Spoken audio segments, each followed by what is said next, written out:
Custer County, Nebraska, November 1888. While his neighbors reinforced their log cabins with conventional methods, daubing cracks with mud and clay, stacking cordwood along the eaves, and preparing for another harsh prairie winter, 63-year-old Jacob Steiner was doing something that made absolutely no sense to anyone watching. He was wrapping his house in grass. Not just a thin layer of thatch, mind you, but a dense, 18-inch wall of tightly compressed prairie hay, bound with green willow withes, layered thick against every exterior log of his sod-roofed cabin. His neighbors watched from a distance, shaking their heads in disbelief. Some laughed openly. Others whispered at the blacksmith shop that the old German immigrant had finally lost his mind. One local carpenter, a respected frontier builder named Thomas Bradley, joked at the general store that Steiner was building a barn around his living room. He told the crowd that if Jacob wanted to live like cattle, he might as well insulate like them too. But Jacob Steiner was not crazy. He was remembering. He was remembering bitter winters in the Bavarian highlands, where his grandfather had taught him a lesson that American homesteaders had forgotten in their rush to claim quarter sections and prove up their land claims. It was a lesson about how the poorest mountain families, living in crude stone and earth huts, kept their children warm through blizzards that froze the livestock of wealthy valley landowners. Jacob understood a fundamental truth about thermal dynamics and heat retention that frontier builders with 20 years of Great Plains experience had completely overlooked. Before we reveal what happened when the most catastrophic winter in 50 years slammed into Nebraska, take a quick moment to hit that subscribe button for our channel and ring the notification bell. Drop a comment below telling us where you are watching from today. Whether you are living off-grid in the mountains, prepping on a rural homestead, or simply fascinated by forgotten frontier engineering, we want to know where our community is gathered. Truth be told, you will walk away from this story with practical knowledge about thermal insulation and thermal mass that most modern engineers have forgotten. Jacob Steiner had arrived in Nebraska in 1871, alongside his wife Anna and their 4 children. They were part of the vast wave of European immigrants who traded the crowded valleys of Bavaria for the endless sea of grass on the Great Plains. He filed his claim on 160 acres of mixed-grass prairie along the banks of the North Loop River. Like most pioneers of that era, he built a dugout first, carving a shelter directly into a south-facing hillside, just as his ancestors had carved dwellings into alpine slopes. By 1874, he had built a sturdy sod cabin and eventually raised timber walls with a heavy sod roof. By 1888, Jacob had survived 17 Nebraska winters. He knew the relentless power of the prairie wind. He knew the deadly nature of a sudden blue norther. He knew what it meant when cattle turned their backs to the northwest and refused to graze. Most painfully of all, he knew the devastating toll of extreme cold. In the brutal winter of 1880, when temperatures stayed below 0 degrees Fahrenheit for 11 consecutive days, Jacob lost 2 of his young children to scarlet fever and hypothermia when snowdrifts blocked the trail to Broken Bow and no doctor could reach their homestead. That loss changed Jacob forever. His neighbors saw an old man doing something bizarre with bundles of hay. Jacob saw a grieving father who was fiercely determined that cold weather would never take another life under his roof. To understand why Jacob's decision was so revolutionary, you have to understand why standard frontier cabins were a thermal nightmare during a severe winter. On the Nebraska prairie, timber was scarce. Most settlers built cabins out of soft cottonwood or scrub pine logs. They notched the corners, stacked the logs, and filled the gaps between them with a mixture of mud, straw, and horsehair, known as chinking. When a standard log cabin is freshly built, it seems solid enough. But wood is constantly expanding and contracting with changes in humidity and temperature.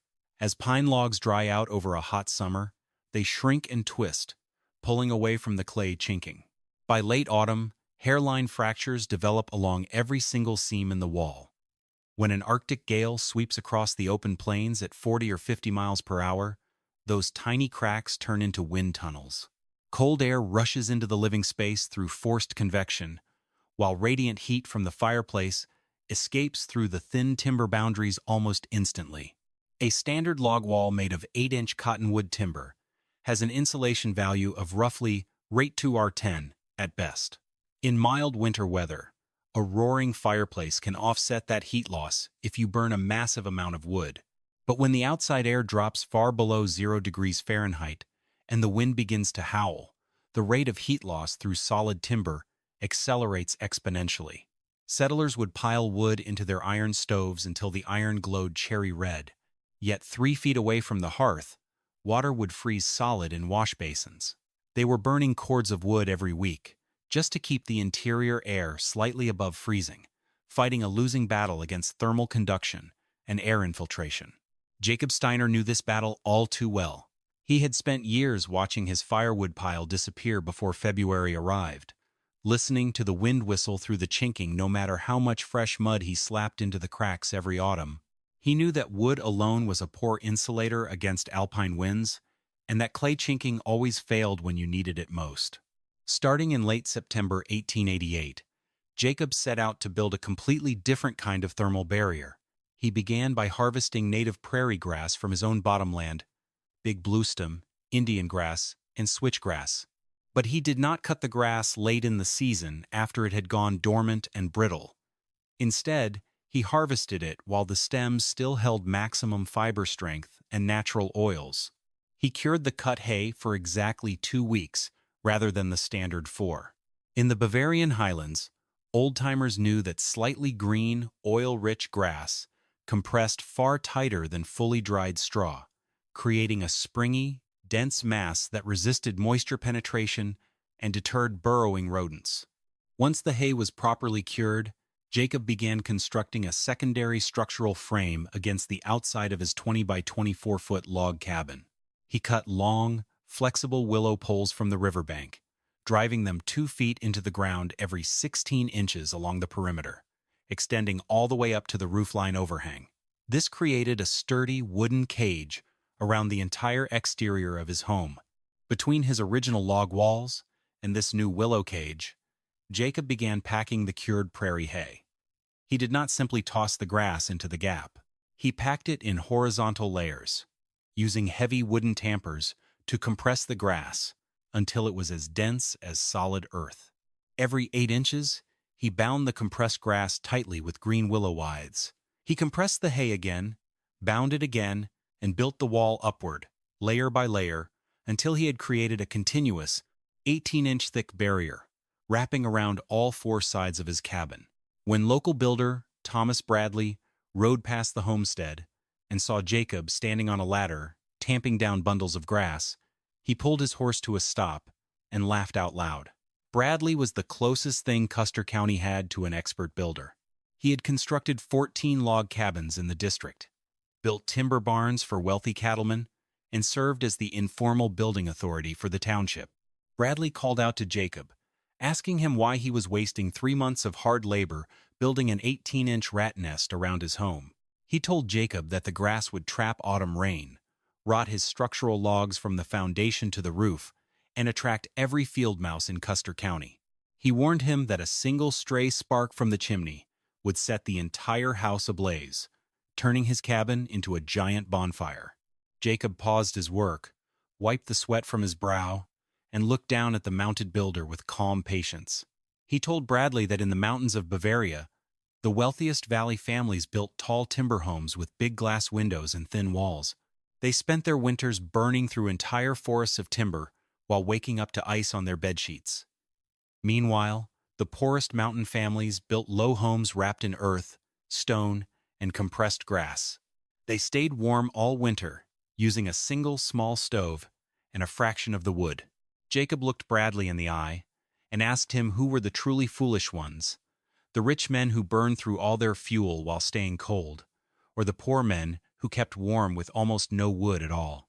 Bradley had no answer for that. He shook his head, muttered something about old-world nonsense, and rode away, fully convinced that Jacob's crazy experiment would collapse into a moldy, ruined mess before spring arrived. By mid-November, Jacob had completed the hay walls. His cabin looked bizarre, resembling a small timber house wearing a massive, shaggy green overcoat. The 18-inch hay walls extended all the way to the heavy sod roof, creating an unbroken thermal seal around the living space. He left only 3 openings in the entire structure: a heavy oak entry door and 2 small south-facing windows. To protect those vulnerable glass panes, Jacob constructed thick exterior wooden shutters insulated with 6 inches of compressed grass. At night, or during a severe storm, those shutters could be latched tightly from the inside, sealing the glass against radiant heat loss and freezing winds. Then Jacob added the final element to his winter preparations, an addition that seemed even stranger to his neighbors than the hay walls. He dug a 3-foot-deep trench around the interior foundation perimeter, right beneath the floorboards, and filled it with smooth river stones he had hauled up from the North Loop River. He moved nearly 2,000 pounds of dense limestone and granite rocks, carefully placing them beneath the cabin floor. When his teenage sons asked him why they were breaking their backs hauling tons of river rock, Jacob simply told them his grandfather's favorite saying, "Stone holds what wood forgets." While the rest of Custer County chuckled at Jacob's strange house, the weather during early December 1888 seemed to mock his hard labor even further. December opened unseasonably mild across the Great Plains. Daytime temperatures hovered in the middle 40s Fahrenheit. Gentle breezes blew from the southwest instead of the freezing northwest. Cattle grazed peacefully across open pastures, instead of seeking shelter in coulees and creek bottoms. Settlers laughed about the glorious weather. They burned very little firewood, congratulated themselves on an easy winter, and spent their days socializing. Thomas Bradley, whose cabin typically consumed a cord of wood every 10 days during December, was burning fuel at less than half his normal rate. On December 20th, he rode past Jacob's place and could not resist shouting another jab, asking Jacob if he felt foolish for wasting 3 months stacking grass for a winter that never came. Jacob was at his chopping block, splitting hardwood logs into tight stove lengths. He looked up at the pale, heavy gray sky that hung low over the horizon, then turned to Bradley. He asked Bradley if he had seen the flock of 40 Canada geese flying north 2 days prior. Bradley frowned, asking what geese had to do with anything. Jacob explained that wild animals remember instincts that human beings have forgotten. When geese fly north in the middle of winter, it means the atmosphere is upside down, and cold air is stacking up massive pressure behind a fragile warm front. When December forgets to be winter, Jacob warned, January remembers for both. Jacob also noted that his chickens had stopped sleeping inside their wooden coop 3 days earlier. Instead, they had wedged themselves into the narrow gap beneath the exterior hay wall, huddled tight against the cabin. They had never done that before. The animals sensed something in the barometric pressure that human arrogance could not detect. On December 28th, the temperature reached 46 degrees Fahrenheit. Settlers threw open their cabin windows to air out their living quarters. Children ran outside without heavy coats. It felt like an early spring. Jacob Steiner did not open his windows. He closed his insulated window shutters tight, checked the latch on his oak door, and carried 2 more cords of cured oak into his sheltered woodshed. He ensured his family had 2 full weeks of dried beans, salt pork, flour, and drinking water stored inside the cabin, so they would not have to open the entry door for any reason once the sky broke. By January 2nd, 1889, the unseasonable warmth began to unravel. The gentle southwest breeze died completely, leaving the prairie in an eerie, dead calm. The air felt unnaturally thick and quiet. On January 3rd, the temperature dropped to 32 degrees Fahrenheit, a normal winter baseline for Nebraska. On January 4th, it slid to 28 degrees, and a light wind began blowing out of the northwest. By the evening of January 5th, the thermometer stood at 22 degrees Fahrenheit, and gusts of wind reached 25 miles per hour. It was cold, but still well within the boundary of a typical frontier winter. Most families went to sleep that night, thinking nothing of it, assuming they would wake up to a standard winter day.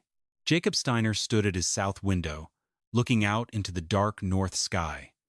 He watched heavy, featureless dark clouds stacking high against the horizon, completely blocking out the stars. He turned to his wife Anna and told her that the storm was no longer passing through it, had arrived to stay. On the morning of January 6th, 1889, the temperature across Custer County stood at 18 degrees Fahrenheit. By noon, it plunged to 4 degrees. By sunset, it crashed to -12 degrees Fahrenheit. The barometer dropped faster than anyone in the territory had ever seen. The worst winter storm in half a century had officially arrived. And while Jacob Steiner's family settled comfortably inside a home, wrapped in 18 inches of compressed prairie grass and anchored by 2,000 pounds of thermal rock, his neighbors were about to discover that their expert-built timber cabins were nothing more than wooden boxes waiting to freeze. What Jacob Steiner had built on that remote Nebraska prairie, though his 19th-century neighbors lacked the engineering vocabulary to describe it, was a near-perfect historical example of what modern building scientists would later call a super-insulated thermal envelope with integrated thermal mass. To understand the sheer magnitude of Jacob's design, you have to look closely at the physical numbers. The compressed prairie hay, packed 18 inches deep around the exterior log walls, yielded an effective insulation rating between R3.5 and R4.0 per inch. When fully installed, Jacob's exterior walls possessed a total thermal resistance rating between R63 and R72. Let that sink in for a moment. To put those numbers in proper perspective, a standard frontier log cabin, built from 8-inch pine or cottonwood logs chinked with clay, had an overall insulation value of roughly rate to R10 for the entire wall assembly. Jacob Steiner had created a living space that was 7 times more resistant to conductive heat loss than the finest conventional cabin in Custer County. Make no mistake, the true genius of Jacob's design was not merely the insulation thickness. It was how the individual components functioned together as a unified thermodynamic system. The degree of compression was absolute key.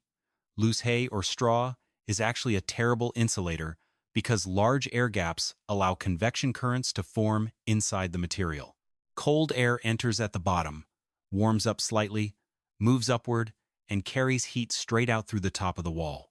By packing the prairie grass tight so dense that an adult man could not press his thumb into the face of the wall, Jacob completely eliminated internal air circulation.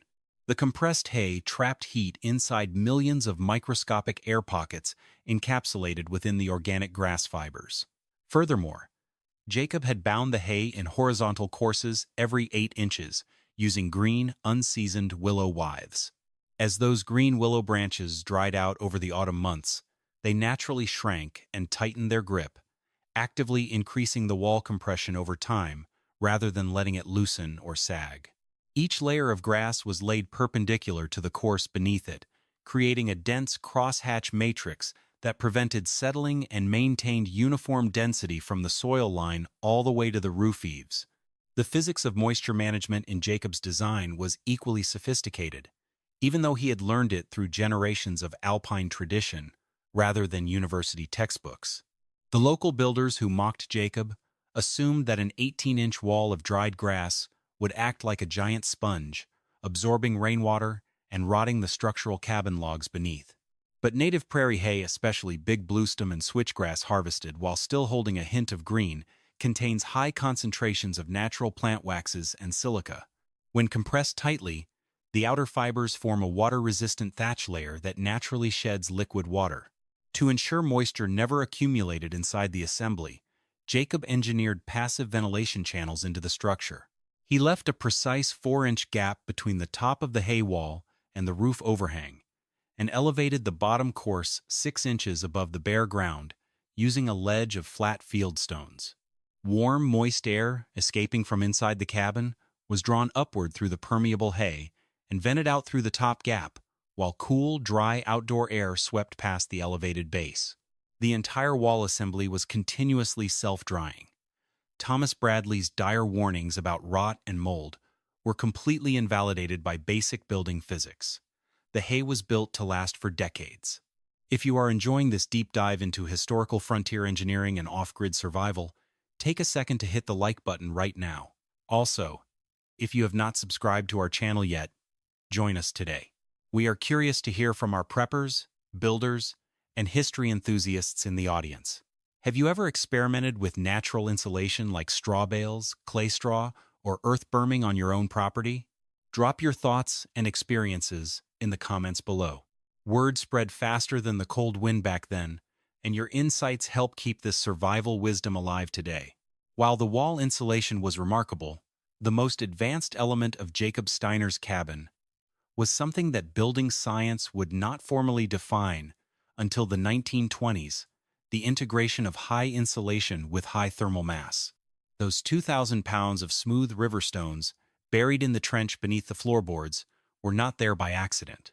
Jacob had positioned them directly along the internal perimeter of the foundation, creating a massive thermal heat sink surrounding his living space. During the day, whenever the small cast-iron cooking stove burned wood, radiant heat bounced off the dense, insulated walls and absorbed directly into those heavy river rocks. As the stones warmed up, they stored thermal energy deep within their mineral structure. At night, when the stove fire died down to coal and ash, the buried river stones began releasing that stored heat back up into the room. The thermodynamic calculations behind this natural battery are fascinating. The specific heat capacity of sandstone and limestone, the primary stone types Jacob harvested from the riverbed, is approximately 0.2 British thermal units per pound for every degree Fahrenheit of temperature change. That meant Jacob's 2,000 pounds of buried river stone stored 400 British thermal units of heat energy for every single degree their temperature was raised. If Jacob raised the temperature of that stone foundation by just 20 degrees Fahrenheit during the daytime cooking hours, those rocks held 8,000 British thermal units of excess heat in reserve. Overnight, as the room air cooled slightly, those stones slowly discharged that energy back into the cabin over a span of 6 to 8 hours. It provided continuous passive heating, without requiring a single log of wood to be burned while the family slept. Modern passive solar architects call this a batch thermal storage mass. Jacob Steiner simply called it grandfather's way. The compact geometry of Jacob's home played an equally crucial role in its thermal efficiency. The cabin measured 20 by 24 feet, offering 480 square feet of usable floor area. Smaller, single-story structures possess a remarkably low surface area-to-volume ratio. That means there is far less exterior wall exposure through which heat can escape relative to the total volume of warm interior air inside. Jacob's home featured 1,088 square feet of exterior wall and roof surface, enclosing 3,840 cubic feet of living space. That resulted in an exterior surface-to-volume ratio of 0.28. By comparison, a typical two-story homestead cabin of that era, built tall to showcase modern framing techniques, often had a surface-to-volume ratio of 0.45 or higher. Every extra square foot of exposed wall surface is a thermal highway for heat to escape into the freezing air. Jacob had intentionally minimized his thermal boundary to keep his heat locked inside. Even his window design reflected brilliant survival engineering. Glass is a notorious thermal bridge, conducting interior heat to the frozen outdoors at an alarming rate. By building thick exterior shutters, packed with 6 inches of compressed prairie grass, Jacob reduced overnight window heat loss by more than 85% the moment those shutters were latched tight at dusk. During bright winter days, he opened the shutters to allow direct solar radiation to stream through the south-facing panes, warming the interior air and charging the floor stones for free. When you total up all these engineering factors, Jacob had constructed a building that required less than half the firewood consumed by his neighbors, while maintaining interior temperatures 20 degrees warmer on the coldest nights. Yet, as December 1888 drew to a close, Thomas Bradley and the frontier builders of Custer County saw none of this science. They saw a funny-looking grass mound. They saw something that resembled a glorified haystack. They saw a technique that had no place in proper American frontier construction, which took immense pride in straight-cut logs, tight mud chinking, and tall chimneys that drew smoke efficiently. What they failed to grasp was that Jacob Steiner had built the most thermally efficient residential envelope within 200 miles of open prairie. On the evening of January 5, 1889, Thomas Bradley sat inside his own cabin, 3/4 of a mile west of Jacob's homestead. Bradley's home was widely considered a model of frontier craftsmanship. The 8-inch cottonwood logs were notched with surgical precision, the corners were square, and the clay chinking had been freshly replaced just 2 months earlier. Bradley felt supremely confident in his build. As night fell, the wind began to shift dramatically. The eerie, dead calm that had hung over the prairie for days shattered instantly. At 11:47 that night, Bradley woke from a deep sleep to a terrifying sound, a low, grinding roar that seemed to vibrate straight up out of the frozen earth. For a brief second, still disoriented by sleep, Bradley thought an earthquake was hitting the valley. Then the entire cabin shuddered violently as a massive blast of wind slammed against the north wall. The temperature outside was falling like a dropped stone. Within 6 short hours, the outdoor air temperature plunged by 30 degrees Fahrenheit. Bradley swung his legs out of bed, his bare feet touching floorboards so bitterly cold they stung like hot iron. The cabin's large iron stove, loaded full of dry cottonwood before bed, was still burning. Bradley could see the bright orange flicker of fire through the air intake vents. Yet the interior air of the cabin felt like an icehouse. His breath bloomed in thick white clouds right inside his bedroom. He rushed to the stove, threw open the heavy door, and shoved 3 more logs of fast-burning cottonwood into the firebox, opening the draft damper wide. The flames roared instantly, radiating intense heat from the cast-iron stove surface. Here's the thing about uninsulated single-wall construction. During an Arctic blast, the radiant heat from a stove only warms objects in its direct line of sight. 4 feet away from the iron stove, that warmth vanished completely, swallowed whole by the freezing draft drawn in through every wall seam. The cold air pressing against the outside logs was literally sucking the thermal energy straight through the wood. Bradley walked over to the small glass window and wiped away the frost forming on the inside pane. What he saw through the glass made his stomach drop into a cold knot. Snow was not falling from the sky in gentle flakes. It was flying horizontally across the ground in dense, blinding sheets, driven by hurricane-force winds that scoured the bare hillsides clean while piling 8-foot snowdrifts in the depressions. Bradley's barn, located just 40 yards from his front door, was completely swallowed by whiteout conditions. His firewood pile 20 yards away was entirely invisible. The cold pressing against the glass felt like a physical weight, a predatory force testing every timber seam, looking for the smallest gap to enter and destroy. By dawn on January 7, 1889, the official thermometer at the Broken Bow weather station registered negative 31 degrees Fahrenheit.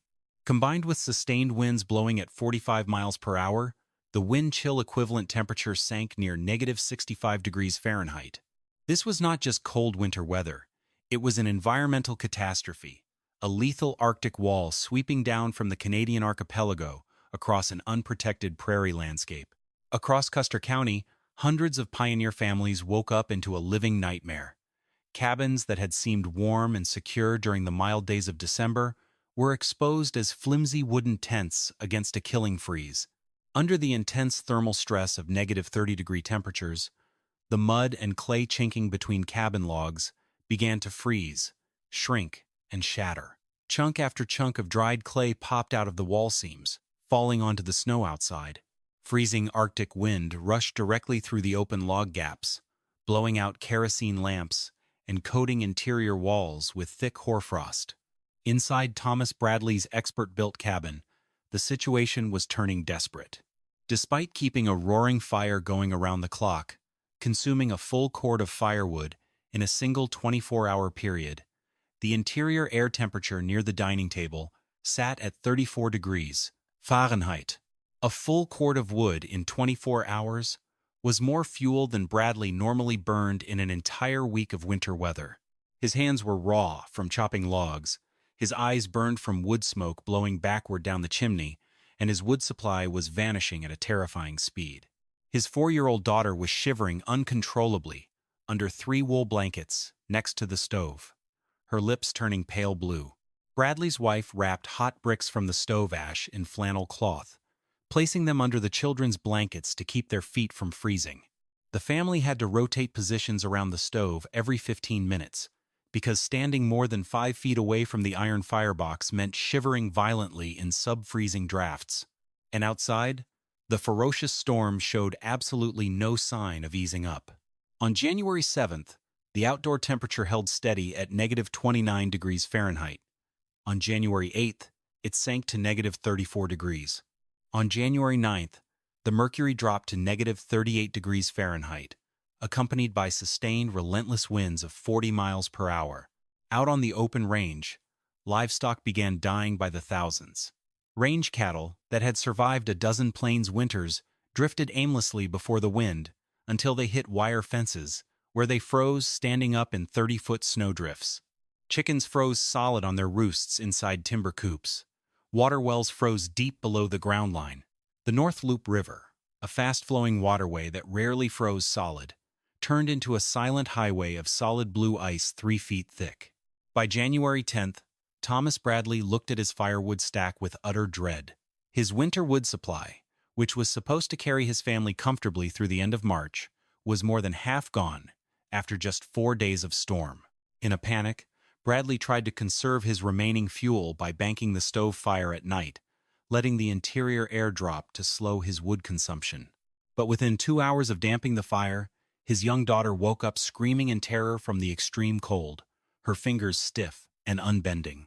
After that, Bradley realized he had no choice.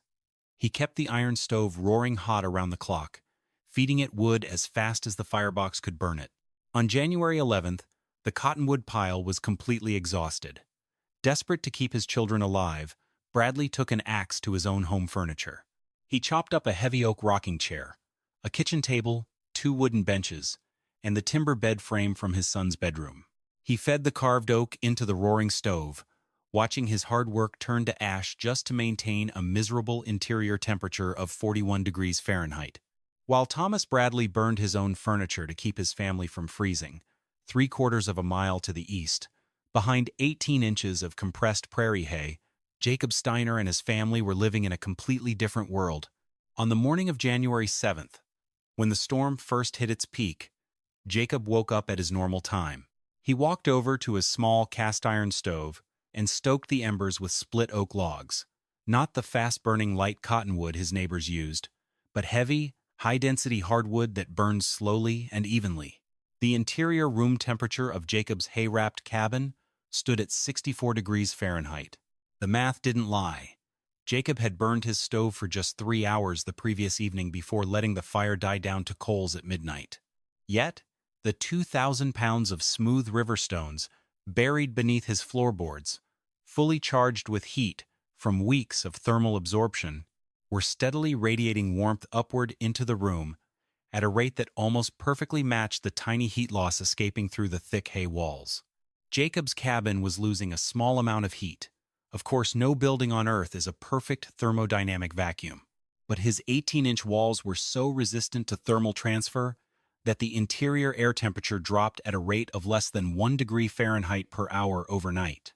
The combined residual heat from the evening fire and the buried stone battery kept the living space effortlessly warm. When Jacob lit his morning cooking fire, the room temperature climbed to 67 degrees Fahrenheit within 45 minutes.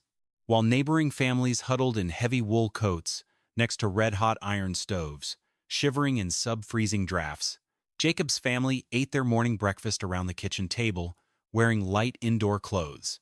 Anna Steiner sat at the table kneading bread dough, which rose perfectly in the warm room air. Their teenage children completed their school reading by the steady glow of an oil lamp. Even the farm chickens, housed in the external hutch, built directly against the exterior hay wall, were benefiting from the design. Heat slowly migrating through the cabin wall warmed the hutch just enough that the hens continued laying fresh eggs throughout the blizzard.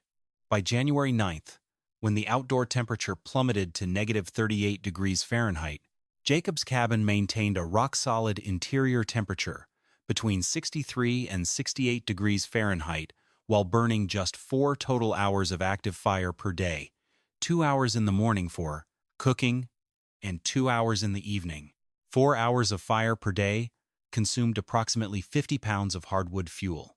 3/4 of a mile away, Thomas Bradley was burning 280 pounds of wood per day and still could not raise his cabin temperature above 41 degrees. Jacob Steiner was maintaining a living environment 5 times more comfortable than his expert neighbor while using less than 18% of the fuel. The thermodynamic physics were undeniable. But out on the storm-swept prairie, isolated by blinding whiteout conditions, No one yet knew that the crazy old German rancher had just conquered the worst winter in Nebraska history. On the night of January 12, 1889, the Great Plains hit the absolute bottom of the temperature scale. The official weather gauge at Broken Bow registered -41 degrees Fahrenheit. Unconfirmed reports from isolated homesteads deep in the river, coolies claimed the mercury plunged to -47 degrees. At -40 degrees Fahrenheit, physics behaves in bizarre and terrifying ways. Unseasoned pine logs frozen in wood stacks become as brittle as glass, shattering into jagged splinters under the strike of an axe. Metal stovepipes crack from thermal shock. Water thrown into the air freezes into ice crystals before it hits the ground, making a sharp metallic hissing sound known on the frontier as the whisper of death. Out on the open range, the devastation was staggering. The ferocious blizzard, which historians would later record as a key phase of the Great Die-Up, wiped out entire herds of cattle across Nebraska, Wyoming, and the Dakotas.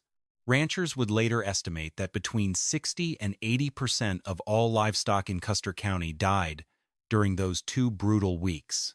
Thousands of longhorn cattle and horses lay buried beneath massive snowdrifts along fence lines, suffocated by driven snow or frozen solid where they stood. Human life hung by a razor-thin thread. Across a 50-mile radius surrounding Broken Bow, 17 homesteads were completely abandoned during the peak of the storm. These were not families who gave up easily. These were tough, hardened pioneers who had endured years of grasshopper plagues, droughts, and prairie fires. They fled their homes because their conventional log cabins had become uninhabitable iceboxes. When their firewood piles ran out, their mud chinking blew out, and interior fires could no longer keep pace with the killing cold, they had to choose between fleeing into the blizzard or freezing in their beds. For 3 families in Custer County, help came too late. 8 miles north of Jacob Steiner's homestead, the Hendricks family, a young couple, and their 2 small children, were trapped inside their single-wall pine cabin when the storm hit. They had built their home using standard frontier methods recommended by local carpenters. When the Arctic blast struck, their wood stack vanished in less than 3 days. The father spent 2 frantic days chopping up their wooden furniture, then pulled up the pine floorboards to feed the stove.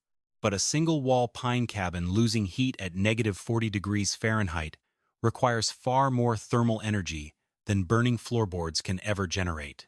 On the morning of January 16th, when neighbors finally managed to dig through 8-foot drifts to reach the cabin, they found the Hendricks family huddled together beneath a pile of wool blankets near a dead, ice-coated stove.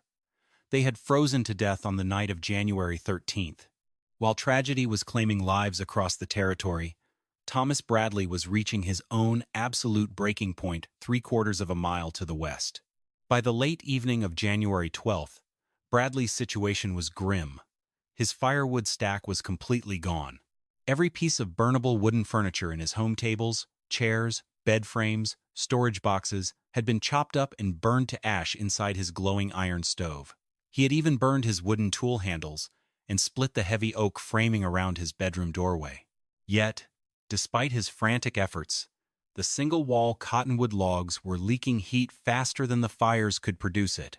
With the outdoor temperature sinking to -41 degrees Fahrenheit, the interior room air inside the Bradley cabin dropped to 19 degrees Fahrenheit. Everything inside the home was frozen solid. The water in their iron kettle was a block of solid ice. The ink in Bradley's desk well had frozen and shattered the glass bottle. Their stored potatoes were frozen like cannonballs beneath the floorboards. Bradley stood in the middle of his freezing cabin, watching his breath form thick clouds in the room. His 4-year-old daughter was shivering violently, her skin pale and waxy, her speech slurred from the early stages of hypothermia. His wife was sitting on the edge of their mattress, wrapping her arms around their children, tears frozen to her cheeks. Bradley looked at the fireplace hearth. He had less than 2 hours' worth of splintered wood trim left to burn. Once those final scraps turned to ash, the stove would go cold, and his family would freeze to death right where they sat before dawn. Stay with me, because what happened next is one of the most incredible true stories of survival in Great Plains history. If this story is touching you, take 2 seconds right now to hit the subscribe button for our channel and ring the bell. We share forgotten history stories every week that remind us of human resilience, traditional engineering, and the profound wisdom of our ancestors. Thomas Bradley realized he had only one single chance to save his family's lives. He could not make it to town. The 8 miles to Broken Bow were blocked by 10-foot drifts and blinding whiteout conditions. Attempting that journey in negative 40-degree weather would be instant suicide. But 3/4 of a mile to the east lay Jacob Steiner's homestead. Bradley remembered the way he had mocked the old German rancher back in November. He remembered calling Jacob's 18-inch hay walls a foolish rat nest, a barn built around a house, a monument to stupidity. He felt a wave of crushing humiliation wash over him. But as he looked at his shivering 4-year-old daughter, his pride evaporated completely. If Jacob's strange house was still standing, if the old man's grass walls had held up against the storm, and if Jacob was willing to forgive his arrogance, his family might live to see another sunrise. Bradley did not hesitate. He wrapped his wife and children in every remaining layer of clothing they owned, binding wool blankets around their bodies with leather straps. He tied his family members together with a long coil of hemp rope so no one could be lost if the blinding snow separated them. At first light on the morning of January 13th, 1889, the outdoor air temperature stood at negative 28 degrees Fahrenheit. The fierce gale winds had finally dropped slightly, settling into a steady 15-mile-per-hour breeze out of the north. Bradley opened his cabin door and led his family out into the frozen wilderness. The 3/4-mile trek through the deep snow was an agonizing nightmare. Snowdrifts reached up to Bradley's chest in some places, forcing him to break a trail through the crust with his knees while dragging his youngest daughter in a wooden sled.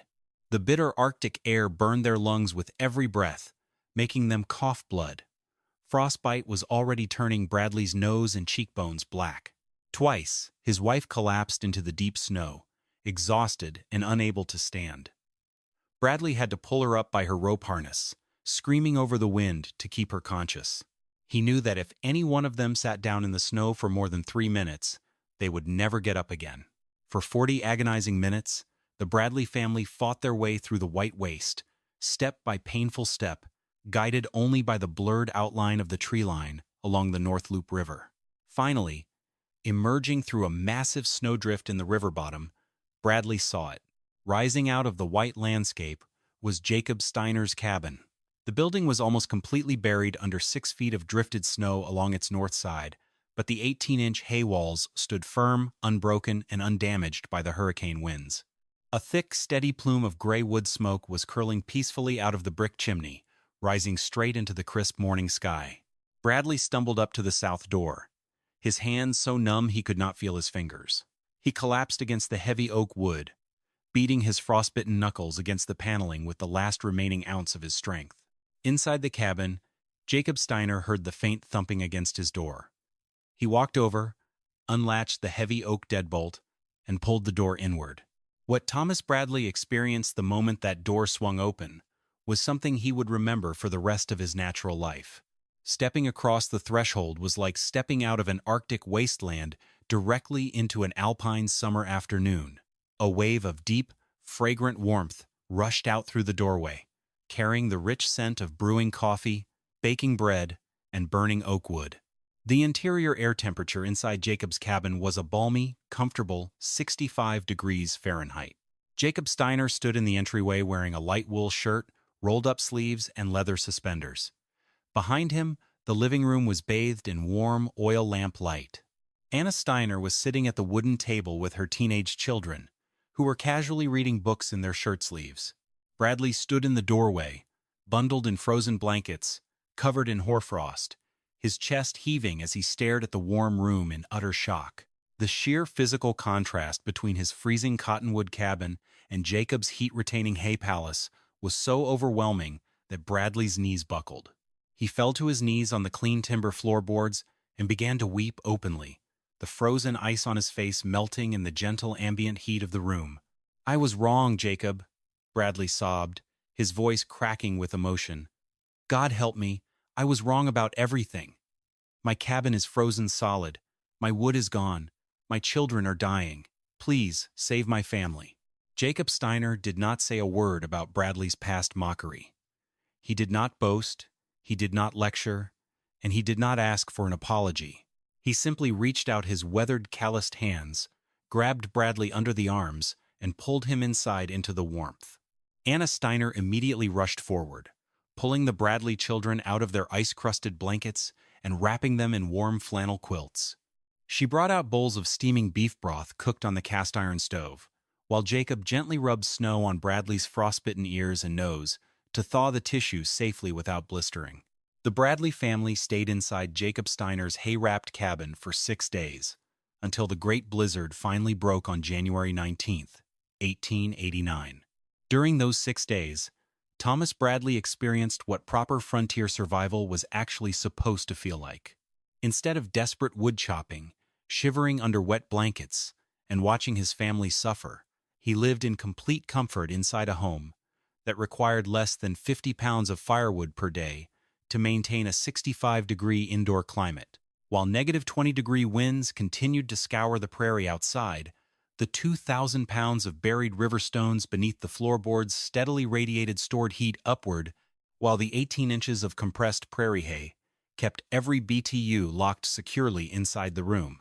When the storm finally passed on January 19th, and the sun broke through the clouds, Bradley walked back to inspect his own cabin. He found his home completely dead. The interior air temperature inside his cottonwood cabin stood at 19 degrees Fahrenheit. Every liquid container had shattered.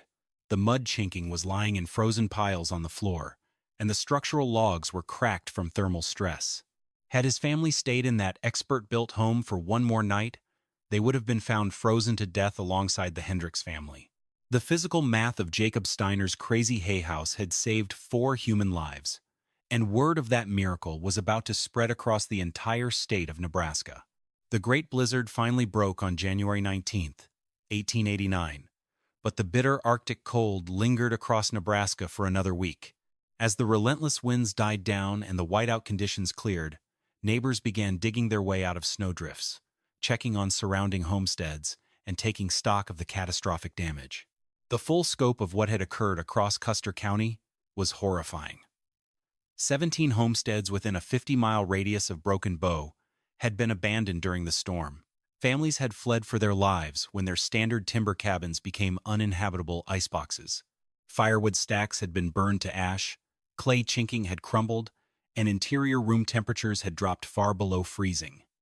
Tragically, 3 families did not make it out at all, freezing to death inside their homes when their wood ran out. Out on the pastures, cattle losses were staggering. Ranchers estimated that between 60 and 80% of all range livestock in central Nebraska had perished in the drifts. Horses, pigs, and farm poultry, exposed to the elements for more than a few hours, had simply frozen where they stood. Yet amid this widespread tragedy, one incredible fact began circulating from homestead to homestead. The reason more human lives had not been lost across the river valley came down to a simple truth that Thomas Bradley was the first to acknowledge publicly.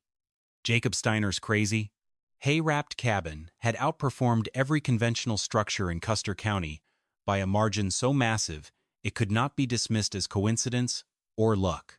On January 27, 1889, when roads were cleared enough for settlers to travel, Thomas Bradley organized a winter builder meeting at the Broken Bow General Store. 14 men showed up, every carpenter, mason, and experienced builder within riding distance. Bradley stood before the crowd and did something that required more courage than facing an Arctic blizzard. He publicly admitted that his expert building methods had failed and that he had been completely wrong about Jacob Steiner. "I am going to say this plain," Bradley began, his voice ringing clearly through the crowded general store. "I have built 14 log cabins in this county. I thought I knew everything about frontier construction. I thought Jacob Steiner was an absolute fool when he wrapped his house in 18 inches of compressed prairie hay like a giant haystack." Bradley looked down at his calloused hands before continuing. "My family almost froze to death inside my cabin. We burned a full cord of wood in 24 hours, and we still could not keep the room above 34 degrees. Meanwhile, when my family sheltered at Jacob's place, we stayed warm and comfortable in a room that sat at 65 degrees, while burning less than a fifth of the wood I was going through." He met the eyes of the gathered frontier carpenters. I measured the fuel myself, Bradley said firmly. Steiner burned 50 pounds of wood a day and kept his house at 65 degrees. I burned 280 pounds a day and could not get mine above 42 degrees. That is not a minor difference. That is the exact difference between survival and death. One of the local builders asked if Bradley was suggesting they should all wrap their timber homes in grass. Bradley looked him in the eye and replied that they should stop dismissing traditional building methods simply because they looked primitive. He told the builders that the old German immigrant understood something about heat retention that modern frontier carpenters had forgotten in their rush to build timber houses. He warned them that if they refused to learn from Jacob's success, they were absolute fools. Then Jacob Steiner, who had been quietly standing in the back of the store near the iron stove, spoke up. "It is not magic," Jacob said calmly. "It is insulation and thermal mass.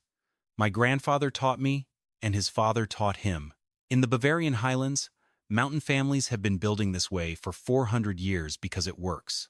Jacob walked to the wooden counter, took a piece of charcoal, and sketched a clear diagram on butcher paper. He explained the core physical principles in simple language that every pioneer could grasp. Thick insulation traps heat inside the living space. Heavy stone beneath the floor holds thermal energy and releases it slowly overnight. Compact building geometry minimizes heat loss exposure. Insulated window shutters prevent radiant heat from leaking out into the night. By the end of that meeting, 11 frontier builders committed to modifying their cabins using Jacob's design principles before the next winter arrived. By late summer of 1889, 17 modified or newly constructed cabins within a 50-mile radius of Broken Bow incorporated Jacob Steiner's design elements. Some builders used 12 inches of compressed hay, others combined hay with dense sod layers, but all embraced the foundational concept. Thick organic insulation paired with heavy thermal mass inside a tightly sealed, compact structure. When the winter of 1889-90 arrived, it tested these new buildings again. While the weather was less severe than the previous year, the thermal performance results were consistent across every single modified cabin. Firewood consumption dropped by 40 to 60%. Interior room temperatures increased by 12 to 22 degrees Fahrenheit, and families reported levels of winter comfort they had never experienced on the frontier. Thomas Bradley's modified cabin, retrofitted with 12 inches of compressed hay insulation against his original log walls and 1,200 pounds of river rock placed beneath the floor, consumed just 110 pounds of wood per day during the coldest week. It maintained a steady interior temperature of 58 degrees Fahrenheit. Bradley admitted to anyone who asked that his home was still not quite as warm as Jacob's, but noted with deep gratitude that his children slept warm and his family no longer had to burn their furniture to stay alive. By 1892, knowledge of the hay insulation technique had spread far beyond Custer County. Letters sent to Eastern relatives, travelers passing through central Nebraska, and word-of-mouth recommendations carried Jacob's survival wisdom across Nebraska, into Kansas, and north into the Dakotas. A building technique that had been mocked as primitive and foolish in November 1888 was being actively copied across the Great Plains by 1892. Builders began adapting the core principles to local materials. In marshy river valleys, pioneers used dried cattail reeds, which proved equally effective when compressed and bound. In sandy regions, builders mixed native grasses with clay mortar, creating an early American form of light straw clay construction. In 1894, a homesteader named Carl Wesson built a cabin near Callaway incorporating 16 inches of compressed hay, a double-wall earth berm along the north elevation, and a heavy masonry bench along the south wall that absorbed direct sunlight through south-facing windows during the day and radiated heat into the room at night.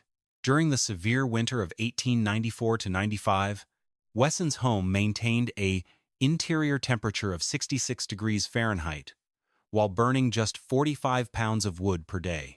The ultimate academic validation arrived in 1896. The Nebraska Agricultural College in Lincoln, which later became the University of Nebraska, sent an engineering research team to study rural housing efficiency across the state. They examined conventional log cabins, sod houses, dugouts, and dozens of hay-insulated structures derived from Jacob Steiner's original 19th century build. Their official report, published in 1897, contained detailed thermal measurements. The university engineering team concluded that structures incorporating compressed grass fiber insulation demonstrated markedly superior heat retention compared to conventional log construction. They documented consistent temperature advantages of 15 to 25 degrees Fahrenheit and fuel savings between 50 and 70%. The report recommended that compressed grass insulation be taught to future homesteaders as a standard best practice for efficient frontier building. By the turn of the century, Jacob Steiner was in his late 70s. His hair was snow white, and his hands were gnarled from decades of hard physical labor on the prairie. But his cabin, that crazy hay-wrapped building that neighbors had mocked in 1888, was still standing, still performing, and still keeping his family effortlessly warm through every Nebraska winter. The original hay walls, over a decade old, showed virtually no deterioration. The willow withe bindings had tightened naturally over time. The compressed grass remained dry and intact, and the river rock foundation continued storing thermal energy night after night. In the crisp autumn of 1902, 77-year-old Jacob stood outside his cabin with his 12-year-old grandson, teaching the boy how to evaluate prairie grass for wall construction. The boy asked Jacob why the grass had to be cut before the seed heads fully matured. Jacob ran his weathered fingers through a bundle of big bluestem, feeling the flexible strength of the stems. He explained that young grass holds flexibility and high silica content, making it incredibly tough when compressed. Fully mature grass becomes brittle, and brittle material crumbles over time. His grandson noted that some neighbors said Jacob was just lucky that a terrible winter happened to strike the very year he built his hay walls. Jacob smiled softly and replied that luck is simply what people call it when thorough preparation meets opportunity. He told the boy he was not lucky.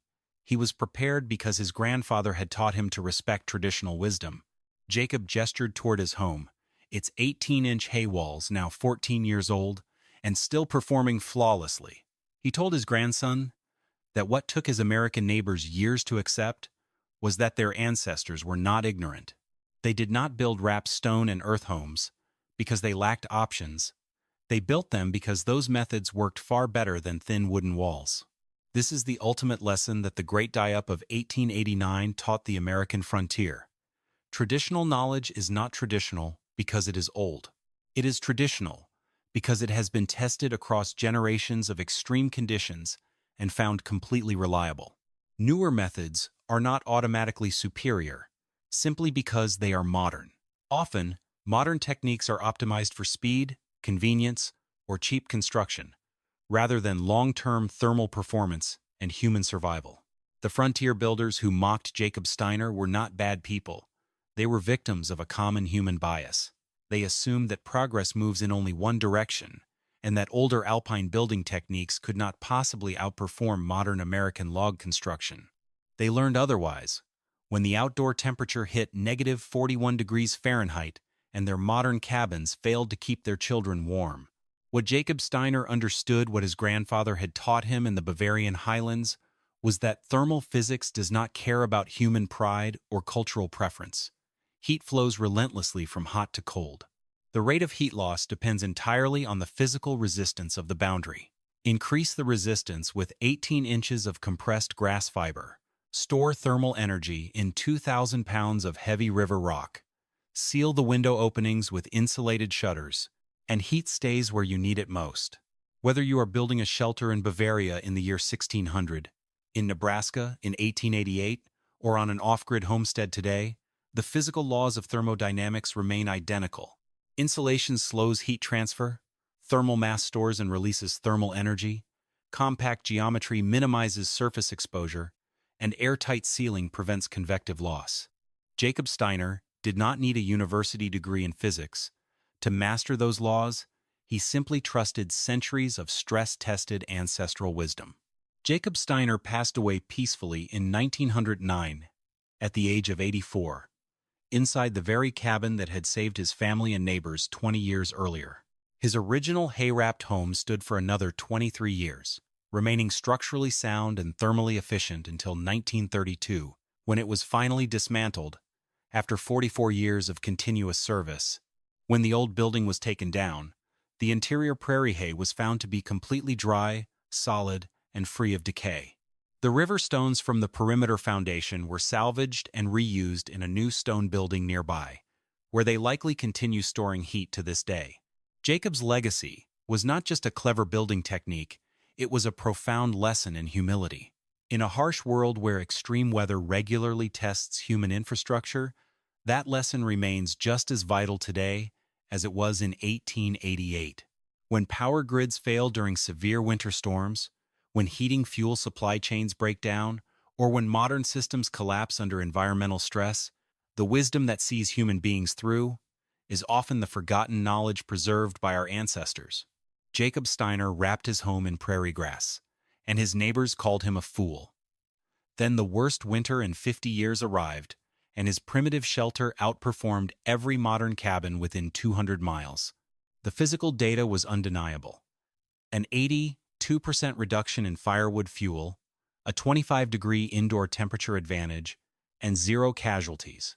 When the freeze comes, and eventually, it always does, the difference between suffering and comfort, between life and death, often comes down to whether we are wise enough to learn from the traditional knowledge that kept our ancestors alive centuries before we were born. If this story taught you something valuable about building science, survival history, or the enduring power of traditional knowledge, please do 3 quick things right now. First, hit that like button to help this video reach more viewers who appreciate off-grid history. Second, subscribe to our channel and turn on all notifications so you never miss our weekly survival and homesteading history deep dives. Third, drop a comment below and share your thoughts. Have you ever used traditional insulation methods or learned off-grid survival skills from older generations? We read every single comment, and your stories often inspire our upcoming documentary videos. Thank you for watching our channel. Remember what works, respect traditional wisdom, and build your life with wisdom, not pride.